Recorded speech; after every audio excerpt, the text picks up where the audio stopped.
ত্রিপুরা হাইকোর্টের নির্দেশ অনুযায়ী অঙ্গনারী কর্মী ও সহায়িকাদের গ্র্যাচুইটি প্রদান সহ 4 দফা দাবিতে আজ রাজপথে মিছিল সংগঠিত করে ত্রিপুরা অঙ্গনারী কর্মী ও সহায়িকা ইউনিয়ন CITU, সারা ভারত শ্রমজীবী মহিলা সমন্বয় কমিটি এবং সারা ভারত গণতান্ত্রিক মহিলা সমিতি। পরবর্তীতে বিভিন্ন বাম সংগঠন যৌথভাবে সমাজ কল্যাণ ও সমাজ শিক্ষা দপ্তরের অধিকর্তার নিকট ডেপুটেশনও প্রদান করে।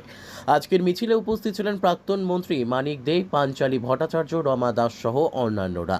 প্রাক্তন মন্ত্রী মানিক দে বলেন, 1972 সালে payment of gratuity act pass হয়েছিল। সরকারি এবং বেসরকারি সব অঙ্গনারী কর্মী ও সহায়িকাদের গ্র্যাচুইটি পাওয়ার অধিকার আছে। গত 9 মে অঙ্গনারী সহায়িকা কর্মীদের পেমেন্ট অফ গ্র্যাচুইটি অ্যাক্ট অনুযায়ী গ্র্যাচুইটি প্রদান করার নির্দেশ দিয়েছিল ত্রিপুরা উচ্চ আদালত। রাজ্য সরকারকে সকল অঙ্গনারী সহায়িকা কর্মীদের অবসরে যাওয়ার 30 দিনের মধ্যে গ্র্যাচুইটি প্রদান করতে হবে। 30 দিন পার হলে এর সঙ্গে 7% সুদ সমেত সেটি প্রদান করতে হবে। কিন্তু রাজ্য সরকার অঙ্গনারী কর্মী ও সহায়িকাদের গ্র্যাচুইটি প্রদান নিয়ে টালবাহানা করছে। এরই প্রতিবাদে সরব হয়েছে বিভিন্ন বাম সংগঠন। এদিন তিনি বলেন, পাশাপাশি সরকারের নিকট 4 দফা দাবি জানানো হয়েছে। সেগুলি হল অঙ্গনারী কর্মী ও সহায়িকাদের মজুরি বৃদ্ধি করা, চাকরির সময়সীমা বৃদ্ধি করা এবং ছাঁটাইকৃত অঙ্গনারী কর্মীদের কাজে পুনর্বহাল করা হোক। 1972 সালে গ্র্যাচুইটি অ্যাক্ট পাস হয়েছে।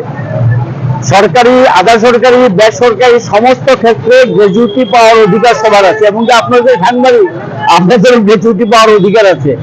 এটা কারোর দান দক্ষিণা না, এটা আইন।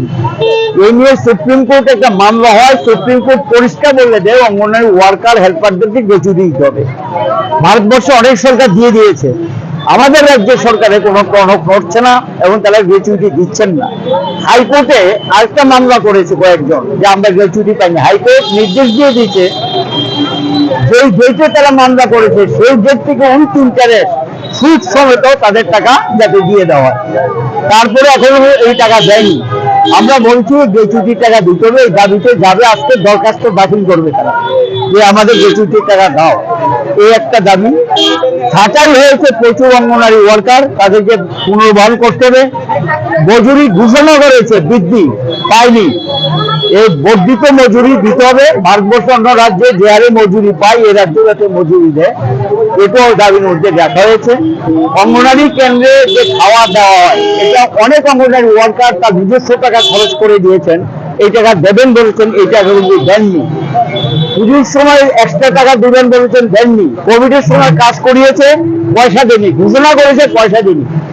এবং এরা কর্মক্ষেত্রে মানসিক নির্যাতনের শিকার হচ্ছে, কাজ করার পরিবেশ নেই, এদের উপর অত্যাচার হচ্ছে, মা বোনের উপর সম্মান মর্যাদা ইত্যাদি দিচ্ছেন না এবং যা খুশি তা করছেন। এখানে মন্ডলের রাজত্ব চলছে, মন্ডলের নির্দেশে সব করতে হবে। Bureau report, news daily Bharat.